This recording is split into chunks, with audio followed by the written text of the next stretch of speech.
You heard some time back when we conducted the elections in other electoral areas, we saw one individual had taken a picture of their ballot paper after voting. They took pictures of the marked ballots and circulated it on the internet. We wish to remind Kenyans and indeed the voters of Kalou that please do not take a picture of your ballot paper once you mark it, once you select the person you want to be your member of parliament. This is because the sanctity and the secrecy of the vote requires that you keep it secret. That's why it's very, very important that we facilitate you to vote by way of secret ballot. So it will defeat the purpose if you again make that ballot public. And it is against Section 7 of the Election Offences Act. You shall actually be prosecuted. And if you are found guilty, you will pay a fine a fine of up to 1 million Kenya shillings. So we need to tell Kenyans this matter is very serious. Besides that 1 million Kenya shillings, the offending party can also be imprisoned for a term of not exceeding 3 years for a simple act of taking a picture of your vote, either to show allegiance to whoever you are voting for or for some other benefit. I don't know what motivates people to expose who they voted for.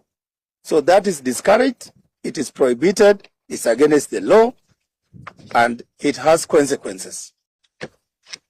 Reminds all stakeholders that the campaign has officially ended yesterday on Monday, 13th of July 2026 at 6 p.m. in line with the gazetted election timelines. And therefore, we request that any form of campaigning or engagement of voters after that time has ended is prohibited. And anybody engaged in further campaigns contrary to the laws is committing an electoral offense and is in breach of the Electoral Code of Conduct. And as a result, if we find anybody who is engaging in campaigns beyond the gazetted timeline, that person will face the consequences.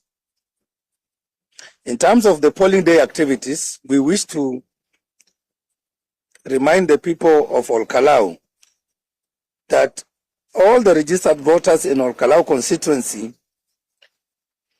they must turn up with their national ID cards that are valid. And for the case of the passport, they must verify and confirm that their passport is valid, it has not expired. Because these are the primary documents that will be used to identify each of the eligible voter, each of the voter who is in our digital register.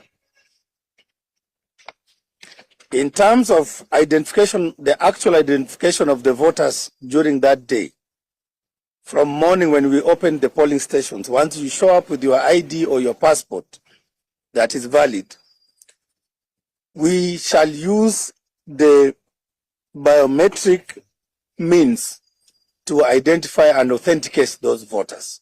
Biometric means your fingerprints or your facial features, which we have captured in our database. Because the register we are using will be the digital register that is integrated in our KIMS kit.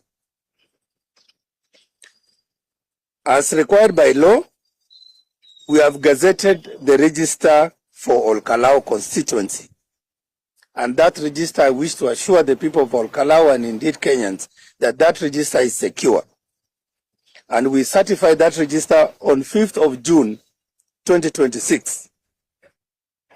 So the register is published in the Kenya Gazette. It is a public document. You can access it there.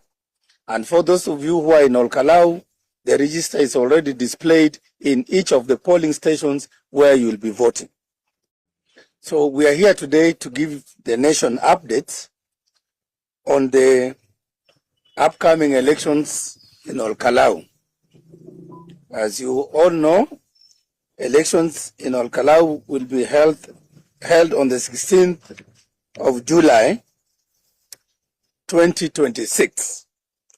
And it is therefore in that regard that we have come together here with all these institutions that play one role or another to give you updates on what is it that we have done in order to ensure that the elections in Kalou proceed as scheduled, and that we give the people of Kalou the opportunity to exercise their democratic right to elect their member of parliament on Thursday, 16th, 2026. The Commission therefore wishes to inform the nation that all preparations for the by-election scheduled for Thursday, the 16th of July, 2026, to fill the position of Member of National Assembly for Kalou constituency in Nyandarua County are progressing as scheduled.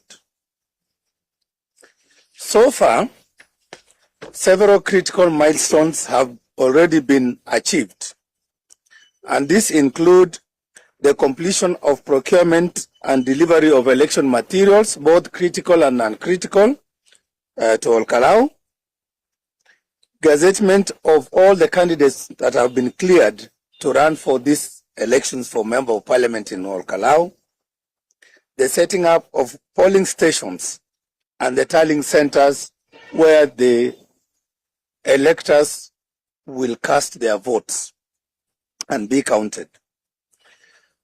We have also completed the servicing and testing and configuration of our technology. As you know, Electoral Commission of Kenya, the Independent Electoral and Boundaries Commission, uses technology for both voter identification and, of course, result transmission in the case for presidential elections.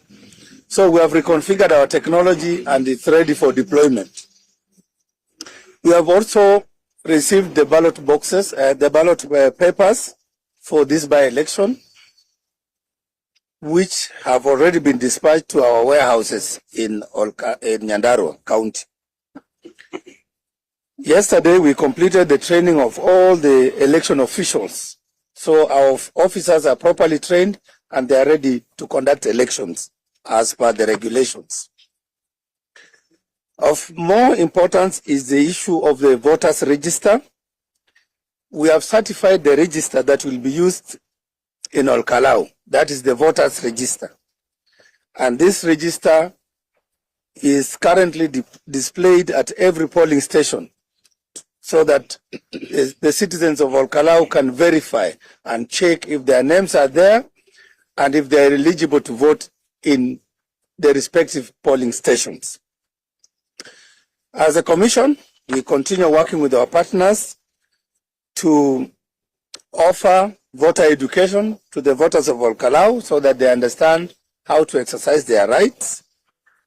And we continue with stakeholder engagement up to tomorrow, where our team of commissioners will also be in Kalou to meet with stakeholders, to meet with the candidates and their agents so that we agree on the final rules.